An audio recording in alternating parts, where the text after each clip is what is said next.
Today, I'm going to reiterate a question that got Vadim and I started on this path about a year ago and see what his answer is today. So, Vadim, do you want to make $10,000 a month? I do, Greg. I still do. So this looks like, and it is a clickbait title for a podcast. But seriously, this was the question that I found online about a year ago. About a year ago, even before, this was just before I got let go from my corporate job. And when I saw that question, and I thought to myself, man, $10,000 a month, pretty sweet. And online, kind of, sort of feels like you don't have to do anything, or at least you have to do something in the beginning, and then you just coast making $10,000 a month. And I went down this rabbit hole of watching videos of, there was this one girl, and then there was one guy, and then there was a hippie-looking, pot-smoking gentleman in another video. And they were all talking about the same thing, about like, let's set up a system, and this works, and you only have to do this once, and then it's autopilot. And I bought it. I really, really bought it because it kind of made sense to me. People were educating others. They were selling their knowledge, but they were selling their knowledge at scale because they could create a video or an explanation course, and then they just launch it into this black box of the internet, and money just rolls in. And so I thought to myself, remember, I was working at that time. So I thought to myself, man, if only I had the time to develop all of this. I need help. And then I thought to myself, I know a guy who used to develop educational stuff for a living, like literally for a living. And that was the person who's sitting across from me. Well, not literally across from me, but on the other side of the camera, Greg. He used to be in charge of all of training for a massive company that had business on 2 continents, 4 different countries. So I called up Greg, like, hey, buddy, what are you doing? And Greg's like, who the hell is this? Wow, why are you calling me? Now, that wasn't the case. Greg and I actually spent a lot of time working together and playing ping pong as well. So long and behold, a week later, I called up Greg and said, hey, how are you doing? Remember that thing I told you last week about making $10,000 a month? Well, I think I'm going to try it. Oh, that's great, said Greg. Yeah, because I got fired. Anyway, that. And I remember I said, see, you put out into the universe that if only I had more time, and all of a sudden you had lots of time on your hands. I did not appreciate the sarcasm in those words at that time, I'll be honest. It stung pretty badly. Having said that, I think you're missing one key point, if I can interrupt. Yeah. One is that not only did you buy into can you make $10,000 a month, but you also sold it to me as a great idea. And so I've jumped right in as well. Yeah, that's true. And in fact, although it is clickbait, and although, as we found out over the year, that's what we're gonna cover today, is our journey of not even a podcast, a video cast of what we've been recording. And I'll let Greg recap because he does a more eloquent job of it. This is kind of a summary of the last year and what it means to be a digital entrepreneur, and kind of the things we tried and where we failed. And unfortunately, it hasn't been, well, you know what? I'm not going to qualify it. It's not fortunate. It's not unfortunate. It's been about, 11 months? No, just shy of 11 months now. We haven't made $10,000, neither Greg nor I. Although, I have to say, he's damn close. Getting there. Yeah, exactly. So, do I want to make $10,000 online? I still do. Have I figured it out? I tried. I really, really did. And I know what works and what doesn't. And I know that some of the videos that are out there online saying that you can do this are not necessarily false, but they're not as easy as they sound. And that took time to realize, and that took time to understand. So the journey of a digital entrepreneur was rocky. but it was a lot of fun. So Greg, why don't you tell us how we got onto this thing about entrepreneur and entrepreneur versus entrepreneur? Sure. Well, I mean, we started, like you said, around November of last year. It's funny, I think back and I remember, like, I don't know if it was November, early December, like we were both ordering equipment on Amazon and stuff. And then because of the holiday shopping, it was like stuff wasn't coming in quickly and there was delays, and I just got to get my camera, I got to get my computer. I got to get my light. Yeah, get the lightings, exactly. And then, I had a mad rush because I was convinced that if only I got my leadership for teens course out there and could pre-sell it as a Christmas present, that all the moms and dads and grandpa and grandmas out there, why wouldn't they buy their teenage kid a leadership course for Christmas? And I went to bed every night thinking, all right, tonight's the night. I'm going to wake up in the morning and my email is going to be blown up. Orders galore. I think I sold 8 or 10, something like that. Mostly family and friends and people who knew me, stuff like that. Anyway, but then of course, because I'd sold it and took people's money, I had a launch date of February 2nd, I think it was, and I had to build the thing. So then it was a rush to get that built and other things I wanted to build. That's right. And then I don't know, we got into February, and we were both talking about building content and creating content. And then you came up with a brilliant idea that, well, we're having these morning meetings every day. Let's record them and put them together and publish them on YouTube and stuff. And thus Entrepreneur versus Entrepreneur was born. Yeah. So without fail, even before we started recording those, without fail, every day at 9 a.m., barring weekends and maybe some vacations, Greg and I sat down and just talked about this. And we had a lot to talk about because we were going through this experience together, but in our own different ways. We chose different platforms. We found out new tools, and it was such a mad rush to, like, Greg, do you know that you can do this? Yeah. Oh my God, you can do this promotion with just this tool, and it's going to be an avalanche of people wanting to buy your fill in the blank. Yeah. And then Greg would say, oh yeah, and then I tried Camtasia, and this is what I've built. Look, I'm doing ads with my cartoon characters. Like, wow. So we were learning as we were going through this, and what seemed completely unknown, there's no way to understand it. There was no way to comprehend it. Eventually, trial and error kind of brought it into the light of day. And it was great that we started recording our Entrepreneur versus Entrepreneur, because it caught some amazing highlights of our time. Well, here's one thing. In I think it was either late February or very early March. It was Monday. I do believe it was Monday. Yeah. Was it? Yeah, it was Monday. And not only was it Monday, it was already our 50th episode, right? Yeah. Well, this was in March. This was in May. No, June, I think. May. It was May. Yeah, it was Monday of May 5th or something like that. Nope, it was not Monday of May. No, it was March. You know why I know this? Because in May.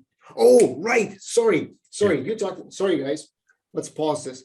50th episode was the birth of a different idea. Yeah. Way before that 50th episode, right in the very beginning, on Monday, Greg and I get on a call and we start talking about things. And this was in March. Yes. This was in March. And then Greg says, "Oh, I got to tell you, Vadim, I'm all in on this." And I was like, holy shit, what does that mean? We kind of are already all in. Neither of us are working, and we're building courses right, left, and center. And he's like, you know what? Go, Greg. Yeah. Just tell him what you've done. I said, I signed up for a course over the weekend. I don't remember if it was $5,000 or something like that, $3,500, big chunk of money that I don't have, but I just feel so right about what's going on. I'm all in. I'm taking this course. And then I listened to him and I was just like, son of a gun. Well, I will not be outdone because I had news of my own. Without talking about this, there was no communication. but I also signed up for a course. I paid like $9,000 or something, something outrageous. Yeah. Definitely money I could not afford, Yeah. but it felt right. And I was just like, Greg, you know what? I signed up for a course, and that's how we kind of invested in our future. Greg went the path of understanding what coaching is all about, and I tried to go down the path of how to launch and market a digital product. The beauty of the situation is that we could share our experiences and help each other out. I took this course.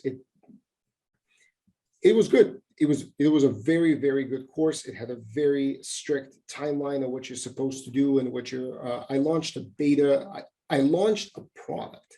Essentially, I had a beta group of testers, and then I went through the sales cycle and I learned how the autoresponders work, everything that is almost second nature right now.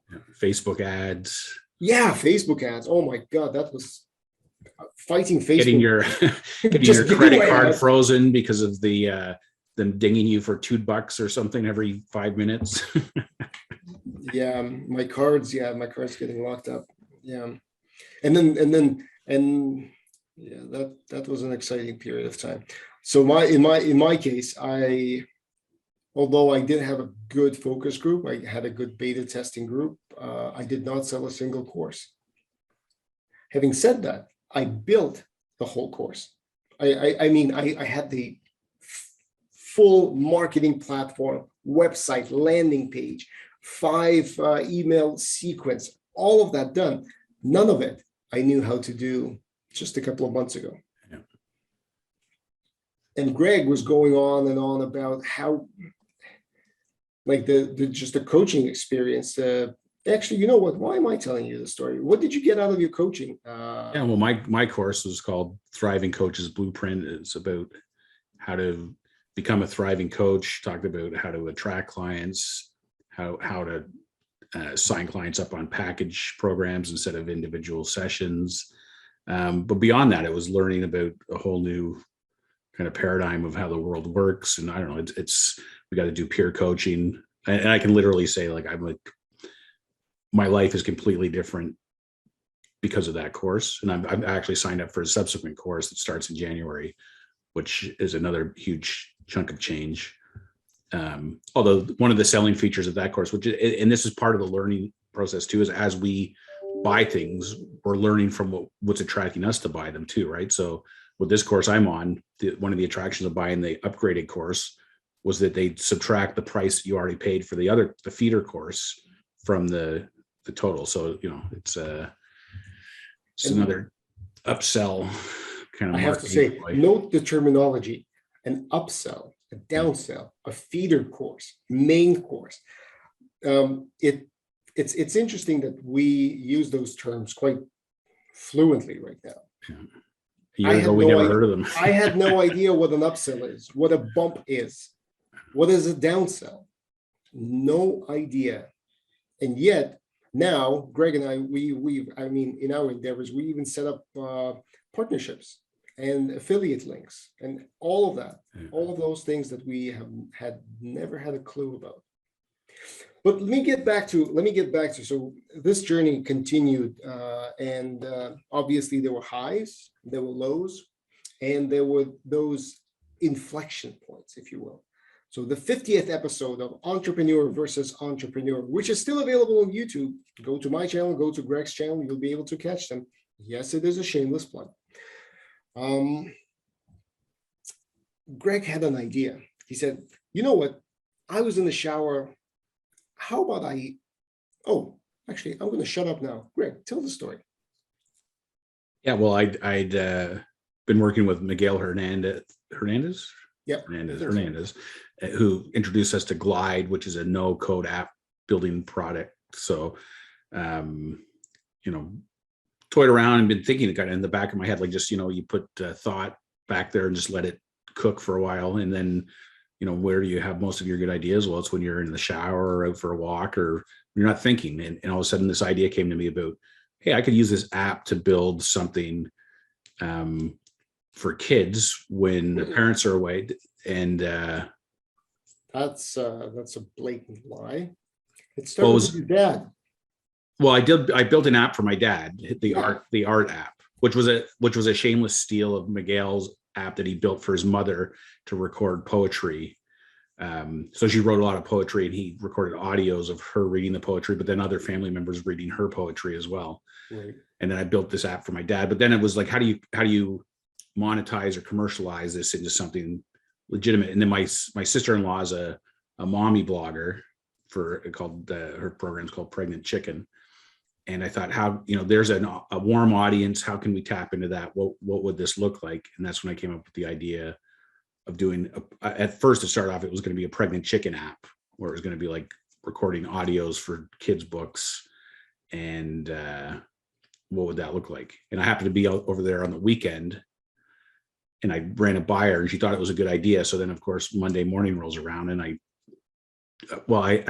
come home from telling her about the idea on Saturday, I think, to Saturday night and Sunday to building a prototype of the app on Sunday, to then showing it to Vadim on Monday morning and talking about it. Next thing you know, we were launching into our first partnership. And the first digital / physical product. Yeah. And I thought it was a brilliant idea. I thought to myself, man, that's fantastic. And we started this was beginning of May, and we've dedicated the whole month of May to building, refining, solving. I mean, come on, we were solving permission issues for an app. Yeah. We had six beta testers, I think we had. We did, yes. Who all thought it was a great idea, and they were all our target market, young children. My son loved listening to the books recorded by me or my wife. So it gave us that amazing drive, feeling that we're doing something meaningful. And it helped that we had what we thought is a pretty significant warm audience to deliver this to. Yeah. Because even though we believed in what we've been doing to that point, we had no audience. And we thought, this is what the piece that's been missing for us is the warm audience. And we can dovetail into this nicely. And we're going to go to bed one morning and wake up the next morning, I don't know, millionaires. Yeah. We talked a lot about pricing, or should it be $5.99? Should it be $9.99? Should we go $20.99? Do we do a recurring model? Do we do it a monthly, maybe an annual fee? We thought about so many different things. We've covered the bases with this. So we've built an app. It's still alive and it's well, and you can check it out on either solobusiness.ca /storytime. That's the sales page for the app. And everything we figured out how to connect disparate systems, how to collect and pre-populate registration fields. We did all that. And then came the 14th of June. And I remember this right now. 14th of June, we set a timeline of where we're launching, and we delivered. We were ready to launch on the 14th of June. Yeah. And we incorporated Trello to keep ourselves on track. Had everything lined up. I don't know. It was pretty amazing. Going from an idea to fully launch, not just the app, but we had all the web page built. We had training videos done. I got my daughter to do voiceovers for it. Yeah, that's right. I did like commercial videos.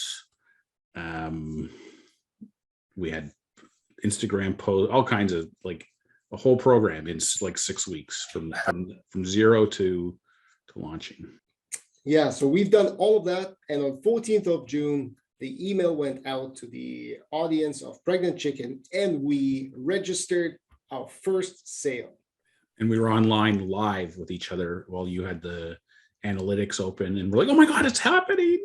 Yes. And we saw, and yes, we had analytics going. We could see when people landed on the sales page. We could see when they went to the website. We can see when they downloaded the app.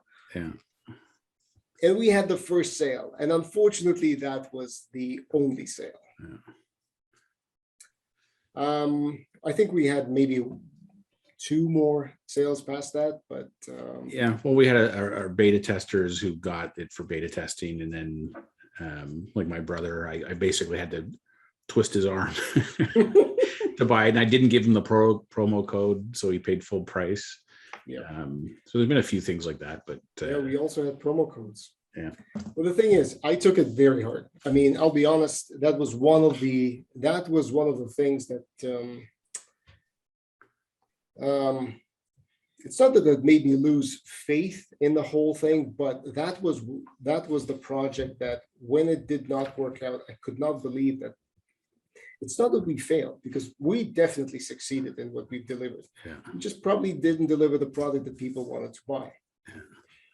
Well, it's like opening a store and you cut the ribbon and nobody comes. So and after that, it took at least a month to get back to kind of in the space of doing something. Greg continued. You continued on. Like, I mean, you chugged along with many other projects, and you still like pushed story time as much as you could. I definitely remember that. Yeah. But the one thing is, then I made more commercials with the stock footage. Yeah. The use cases that we had. Yeah. And we bounced back, and it's interesting. You bounced back to a completely new thing. So I launched buy sell business in Canada, which is a completely odd website. And Greg went on to launch Coaching Please, which it's interesting because as we think of wrapping up entrepreneur versus entrepreneur, and this is kind of the final chord of it. We've tried so many different types of businesses. Between two of us, I can't even count them on a single hand. That's how many. And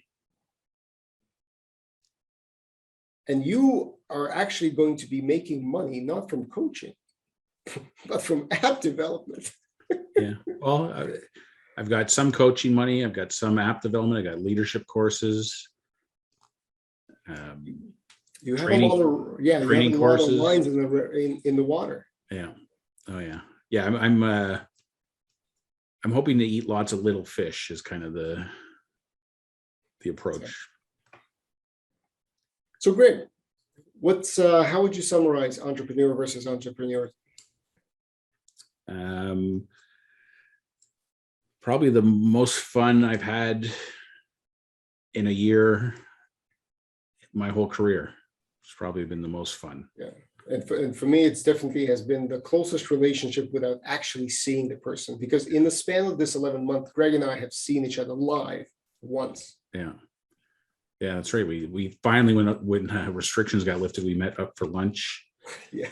And yeah, it was weird. It was weird. Yes. So with that, do you want to make $10,000 a month? Of course, we all do. It takes a lot more work than anyone would let you believe. So can you do it? Of course you can. Just give yourself a lot of runway. And if you think that you're going to make $10,000 a month, at least that's for me, that's what I take away. If you think that 3 months is going to be enough, it's not. If you think half a year is going to be enough, not likely. But can you? Of course you can. Well, 2022, I'm feeling good about it. So, and you should. I'm aiming high. I'm going to make 10,001 a month. There you go. There you go. So with that was a short recap and a well-deserved ending to our project, which is Entrepreneur versus Entrepreneur. But we decided that it would be a great idea to share with you how you feel as you go through something like this. And that, although a podcast has a different name, it's definitely not that simple. Yeah, that's right. Well, the only thing I'd end on is that financially we didn't have the success that we wanted, but I'd say in every other respect, it was very successful. We blew it out of the water. Yeah. So, high five, my good man. High five. All right. And we'll see you. Come on. Yeah, and we'll see you next episode of It's Simple, Really. See you next time.